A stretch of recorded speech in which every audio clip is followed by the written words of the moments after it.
പാലിച്ച് കൊണ്ട് നടന്നപ്പോൾ പേടി തന്നെയാണല്ലേ.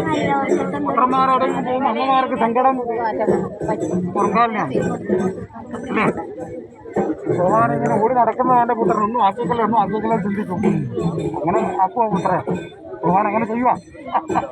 ഭഗവാൻ അങ്ങനെ എൻ്റെ പുത്രന്മാരെ അമ്മയുടേതായിരിക്കുന്ന കണ്ണുകലക്കണമെന്ന് ചിന്തിച്ച് ഞാൻ പുത്രന്മാർക്ക് ഞാൻ ചെറിയ ചൊട്ടെല്ലാം കൊടുക്കും. എന്തിന്? നിങ്ങൾ ചെയ്തതിൻ്റെതായിരിക്കുന്ന ഫലം ആർക്ക് കൊടുക്കണം? നിങ്ങളൊരു കർമ്മദോഷം ചെയ്താൽ ആ കർമ്മദോഷത്തിൻ്റെ ഫലം നിങ്ങൾക്ക് തന്നാൽ നിങ്ങൾ അറിയുക.